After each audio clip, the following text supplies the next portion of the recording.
Okay, in this tutorial I'm going to run through how to write formula for ionic compounds. But before we get into that, you've just got to be aware you will be provided with a table of ions. And I've put an example here.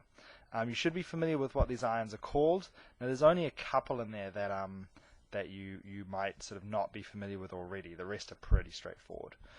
So anyway, let's go through these. Before we go on to the individual ones, you'll notice that some of these are positive ions. So we've got 1 plus, 2 plus, 3 plus ions here. If you look at, for instance, sodium pretty much always makes a 1 plus ion, or I think sodium always makes a 1 plus ion, so it goes in the 1 plus column. And this is a reference that you can use to help write this formula. So the metals that tend to form positive ions, or there are some groups like ammonia here, NH4, isn't technically a metal but also forms a positive ion. These are called the cations. So any positive ion, anything that forms a positive ion is called a cation. Whereas anything that forms a negative ion, so all the ones on this side of the table, these are called anions. And so a cation always pairs up with an anion. Now there's something else that we should just make a note of, so I'll just pick another color. So you notice these ones here, this one's actually ammonia, and we've got on this side hydroxide, nitrate, this is bicarbonate or hydrogen carbonate, carbonate, and sulfate. So you notice these ones that I've circled in green all have more than one atom in it. So these ones are still anions, they're negative ions. These ones are still positive. This one's still a positive ion, a cation. But these ones, because they contain more than one atom, they're also referred to as polyatomic ions. So they're also referred to as polyatomic ions. Alright, so just be aware, any positive ion is called a cation, any negative ion an anion, and any ion, any group that has collectively lost or gained electrons, like these ones here, are called polyatomic ions. However, when it comes to writing formula stuff, you can treat them like one thing. So treat them as a group, or even just treat them like a single element, rather than looking at the individual components. Just treat it as one thing. Okay, so clearing that, just a few things to name here. So the metal ions, remember the metals, their name always goes first, but the name doesn't change. So we've got the sodium, the potassium, silver, hydrogen, lithium, calcium, magnesium, copper, lead, iron, barium, zinc, aluminium, and iron. And they'd all just be called an ion. So the aluminium ion, the magnesium ion, etc. This one up the top here, so one of our polyatomic ones here, that's ammonia.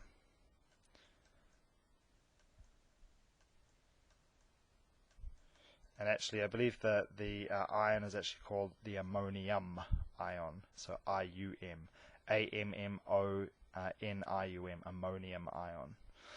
Over here, the OH, this is called the hydroxide ion.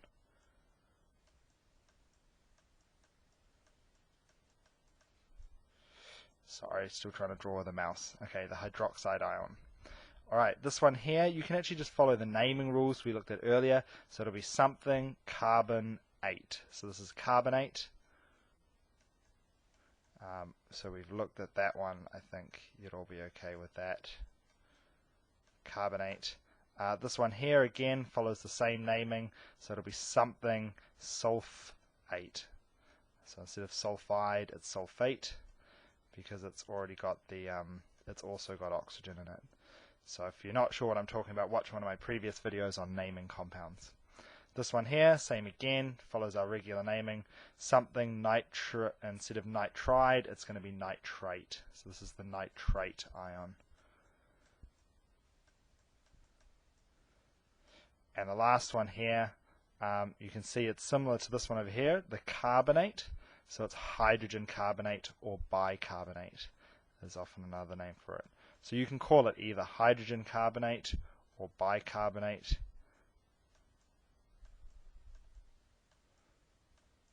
the bicarbonate ion. Okay, so just those are the ones you probably wouldn't be familiar with.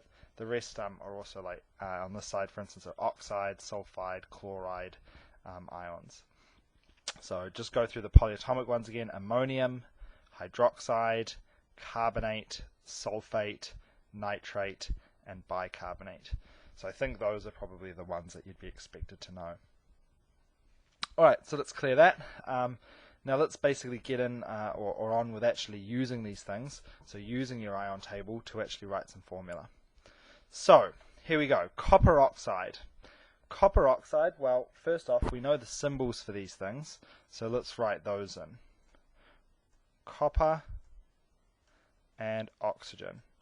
Now, if we look down at our table of ions, we can see here that copper is 2+,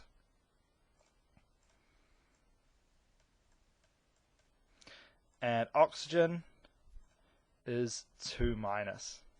So when you write formula, the charges always have to balance. So this charge here, the 2+, has to balance to whatever's on this side. So we've got 2+, 2-, that actually balances out. So our answer is copper CuO. Easy peasy. So that was an easy one to start with. Let's get on to one that's a little bit harder. Alright, so iron 2 sulfate. So if you get iron, you'll notice iron on the table here, there's a 2+ version and a 3+ version. So obviously we're going to have to give you some hint as to which one it is. So that's what they often use Roman numerals. Iron 2, it's the 2+. So in this case, it's Fe is iron. And then sulfate, we look on the other side, is SO4.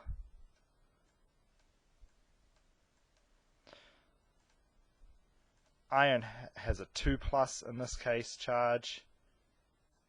And the whole sulfate altogether, the whole thing has a 2-. Alright, so again that balances out. Alright, the 2+ and the 2- cancel each other out, so we can get rid of them. And my formula is just that, FeSO4. Alright, so those cancel each other out. Again, another nice and easy one. Alright, so next one, calcium hydroxide. So again, start by writing down our elements or our which ions we've got. So I've got calcium, alright, which was a 2+. Okay, if you're wondering where I'm getting that from, down in my table of ions. Okay, you could actually look on the periodic table and work out the electron configuration, and you'd see calcium has 2 electrons in its outer shell. It's going to try and lose those. When you lose 2 electrons, you become 2+ ion. Okay, but table of your ion table is just going to make it a lot quicker. So you can see copper just down here. Alright, so hydroxide is actually OH, and it's an OH-. So at the moment, to balance this out, do I need more positives or negatives? Well, I need some more negatives. I've got 2+ here, it's 2+ here, and only 1- here. So what I need to do is I need to add another hydroxide, another OH. So now I've got, if I've got 1 calcium and 2 of my OHs, alright, it balances out. I've now got 2 pluses and 2 minuses. So my final formula is, I go calcium, just got 1 of those, so I don't need a number. Now I've got OH, I've got 2 of those. Now can I just put a 2 on the end? No, because if I put a 2 on the end it would be 2 hydrogens, not 2 hydroxides, not 2 of the whole thing. So we put this in brackets, and I put a 2 there, and that tells you you've got 2 of the hydroxides. So we don't leave any pluses and minuses there because they actually cancel each other out. So my final formula is CaOH in brackets 2. Okay, 1 calcium and 2 hydroxides is how those would fit together. Okay, let's go on to the next one. Okay, ammonium chloride. Okay, so again, start by let's actually putting them in. So ammonium is NH4. Oh, it's a funny looking 4. NH4 plus, alright, and chloride is Cl minus. So again, easy peasy, those ones balance out. So my final formula is basically just that, NH4Cl. I'd try and get rid of the gap there, so maybe we should write it out again. NH4, so one of those, one ammonia, and one chloride Cl. That would be my final formula there. Cool, okay, let's do another one. Maybe go on to one that's slightly more complicated. Aluminium sulfate. Okay, so this is probably about as tricky as it gets for these, although it's not even that bad. So we start off, we've got aluminium, and we've got sulfate, SO4. Fantastic. And if we put our charges in, aluminium is 3+, and sulfate is 2-. So, do I have too many pluses or too many minuses? I've got too much plus, so the only thing I can do is add more sulfate. So let's add another sulfate. So if I add another sulfate, SO4, okay, 2-. How about now? Now I've got 3 pluses and now I've got 4 minuses. Now I've got too many of those. So add another aluminium, another 3+, and are we good now?